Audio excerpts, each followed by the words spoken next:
Hello everyone, welcome back to my channel Astro Vibes. I'm Krishna wishing you a very happy new year. Today we have Mr. Joysankar Majumdar with us. He is currently a PhD researcher at the University of Warsaw in Poland.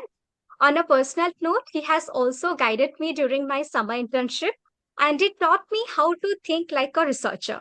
So without any further delay, welcome to the podcast, Vaya. So, Yeah, thank you. could you please introduce yourself to our audience?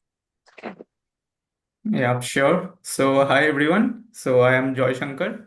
So, I am currently working as a PhD researcher as University of Warsaw. So, I am from West Bengal, actually, a small village named Thagurpura. So, for like I have done my schooling there in the village, and then I moved to the nearest city for my plus two.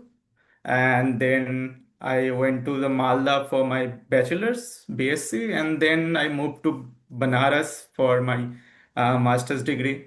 I did my master's from BHU, and then I have worked there as a research assistant under Dr. Raj Prince, and after that I moved to Poland like this year in October. So currently I'm working here. Okay, that's really interesting. So, what motivated you to choose astrophysics as your research field? Oh, so I know it's the most overused line I'm going to say. Like, I want to be an astrophysicist since I was a kid, but it was really for me, this is the situation. Like, in my childhood, I used to read some Bengali sci-pop books from like Lahiri and Pal, and then I read some from Biman Nath. You have heard of him? He's from RRI. Yeah. Mm-hmm. And so, like this reading books along with some teachers who have motivated me during my schooling. So combine this together makes me like to study astrophysics further. That's very inspiring. So, can you throw some lights on your past and current research topics in a very simple way, that so that everybody can Hmm. understand? Yeah, sure. So I started my research at BHU.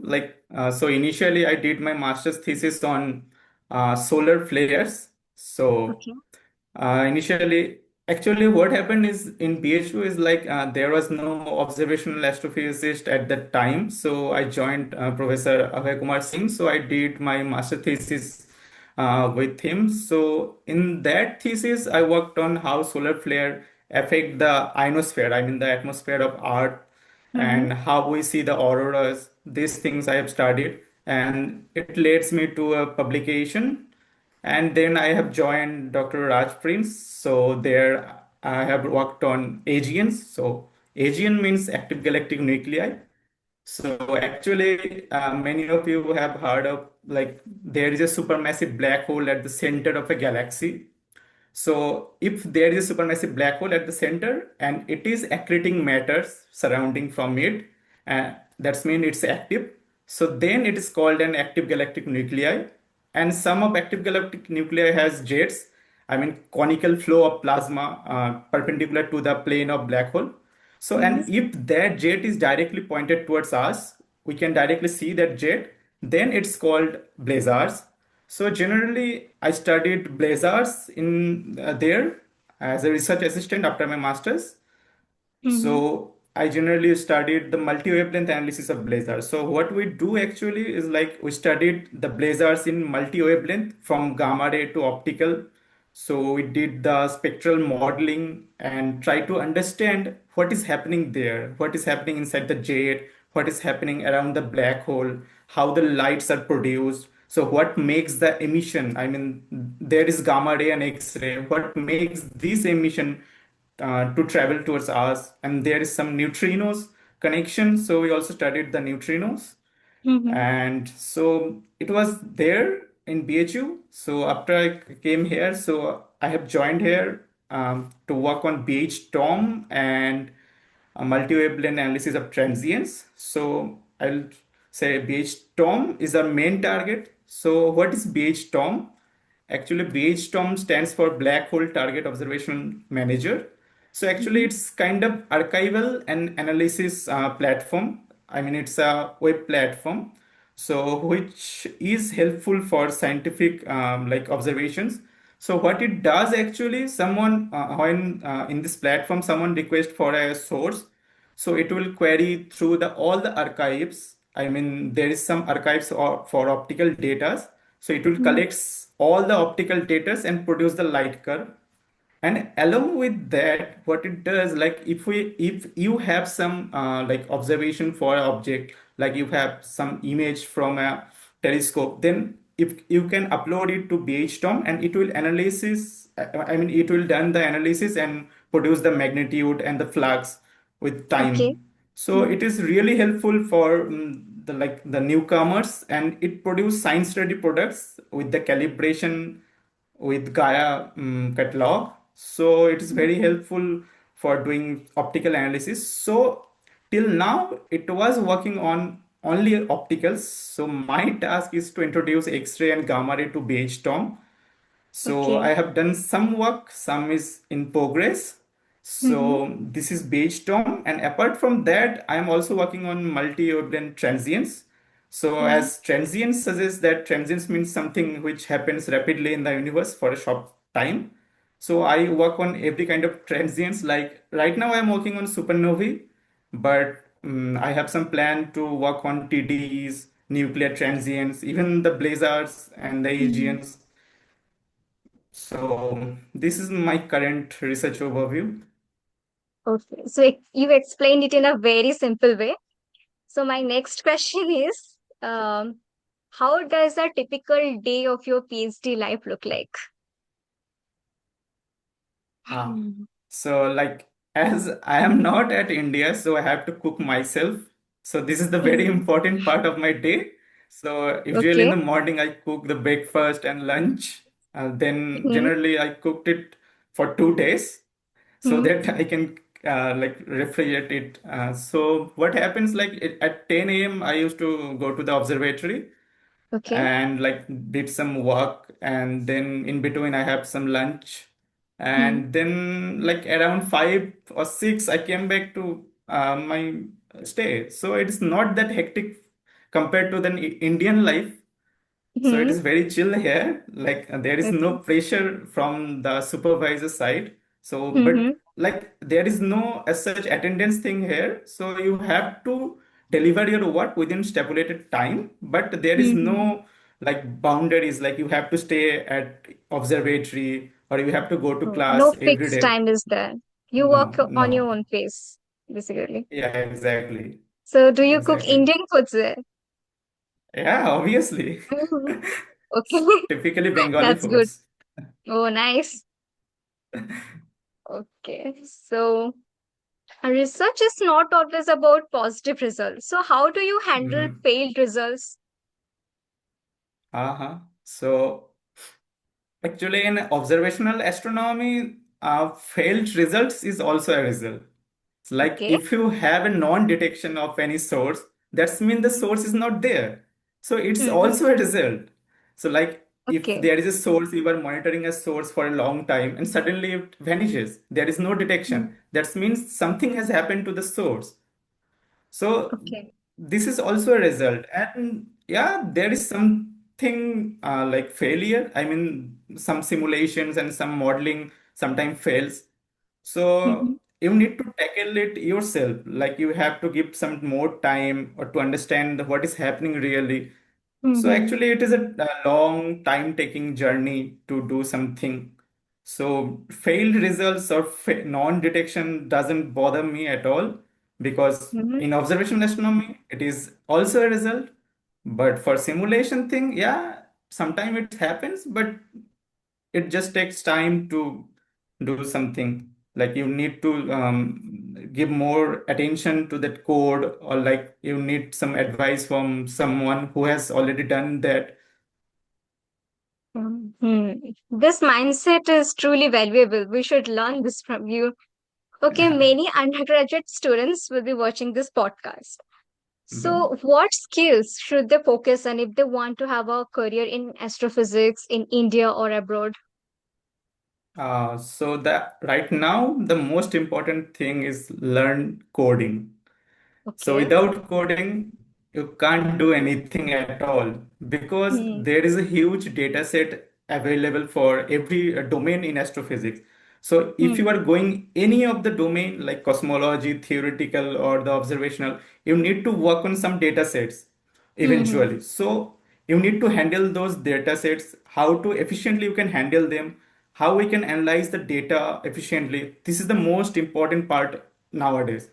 And even the Hmm. AI and machine learning has a crucial role in it. So you can learn those things, but the basics should be clear for everyone. Like you need to understand the basic physics, the basics astrophysics, so Hmm. that you can do everything based on that label.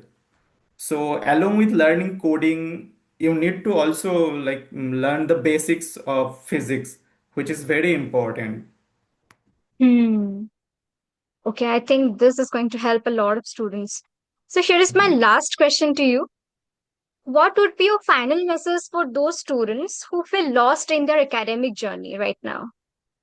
Okay. So lost doesn't mean like you have failed in the academic journey. So it is the Hmm. process. So sometimes it happens like you feel lost, but you need to keep up yourself motivated. Like in my case, if I felt lost, so I watch movies, I watch series, I hanged out with my friends. So they keep up motivated me for 1 or 2 days. Then I can return back to my work. So Hmm. this is the your thing. So if you were feeling lost, like you have to choose the right thing, what to do right now, because you know what gives you the pleasure for that time, what can keep you motivated. So talk to that person or whatever you want. Go for a Hmm. hangout or go for 2 or 3 day trip to anywhere. So you Hmm. can like feel relaxed. Hmm. Nice. Okay. So let's end this session with a quick rapid fire round. I'll ask you a few questions and you have to answer Mhm. them in one word or one sentence. Mhm. So my first question to you is one must read research paper or any astrophysics book that you can recommend. Okay, so for paper, what I can say, you should learn the Hubble's 1929 paper, which is the Okay. initial results for the Hubble's law. So this is Mm-hmm. a must-read paper because this paper is not full of mathematical calculations or simulations. You Hmm. can easily relate the observational data with the theoretical model. So it's a Okay. must-read paper. Okay. So one skill outside the physics that helped you the most.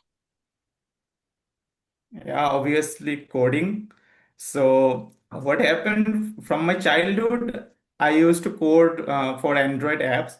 So that Okay. helped me a lot. Like in coding, you just not need to learn the language, but you need to learn the algorithm. If you have some Mm-hmm. problems, so how you can apply that problem to a code. So this is very Hmm. crucial. If you know the only the syntax of Python or C, so that will not definitely help you at all. So you need to Okay. learn how you can apply the algorithm efficiently. So this is the Hmm. basic things what I have learned during my class 8 or 9. So I Okay. studied myself from YouTube. Mm-hmm. I learned Kotlin from YouTube. So the Hmm. Kotlin is a language which is used for Android development. So this is the Hmm. most important thing which I have done first, and this is very helpful right now for me. Okay. Nice. So one most used tool or software in your research.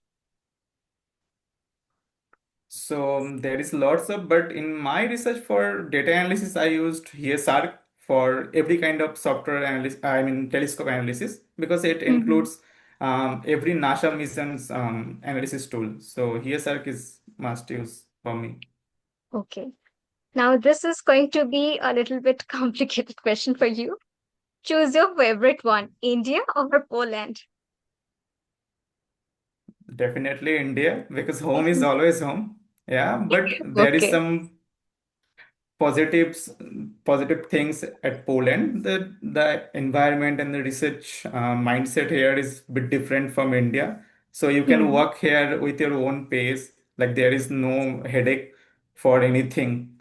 Like what I enjoyed here is like we have a weekly lunch, a group lunch together. Oh. So like we don't have any group discussion every Mm-hmm. week. So what we have a weekly lunch. So we Hmm. go to a restaurant or cafe nearby, and then we discuss with everything about research with some foods. So this is very interesting for me. And yeah, the life is pretty good here. I'm Mm-hmm. getting good fellowship. And How here is much? How no, much do I you get? can't. No, Okay, no, no I problem. can't say that. Hmm. So But much yeah, better than but India, right? yeah. Okay. So India is like the home. So Hmm. definitely I'll prefer India. But as you know, the culture, the funding, everything here is pretty well, I think, better than India. Hmm.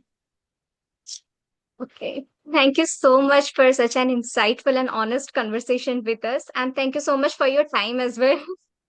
Okay. So I'm sure that this episode is going to help a lot of students in their academic journey. Do you have anything else Yeah, to sure. say? Nothing much right now. Okay. Fine So then. if anyone have Mhm. any questions related like getting PhD abroad or doing something research, or if you are felt lost in academia, so you can contact me in LinkedIn or email. Okay. We will put that in the comment section. Yeah, sure. Okay then. Thank you. Yeah.